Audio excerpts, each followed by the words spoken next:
Untuk setakat hari ni, hari pertama kita buat hari terbuka ni, kita dah tuai sebanyak 150 kg tuaian. Dan dari segi jualan kita dapat jumlah yang sama. jumlah yang sama lah.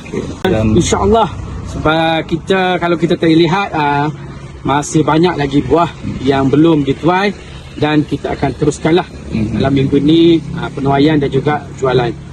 Kita tak tahulah, waktu cuaca selepas pada raya itu kan panas.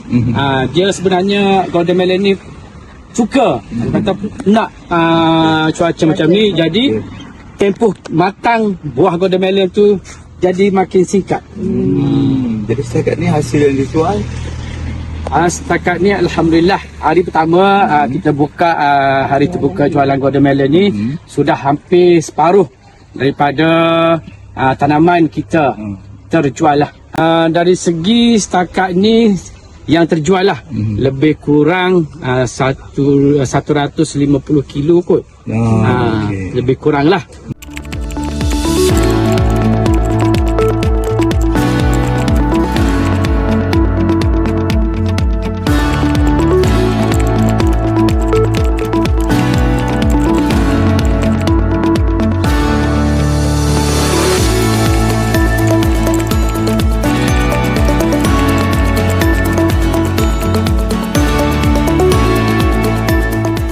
Okay, objektif utama penganjuran hari terbuka jualan golden melon hari ini adalah untuk mempromosikan hasil pertanian yang diusahakan oleh PKI kepada memberi, selain itu juga dia memberi pendedahan kepada pelajar-pelajar ni tentang proses pemasaran, macam mana dia nak mencari buah yang memilih buah yang elok, menimbang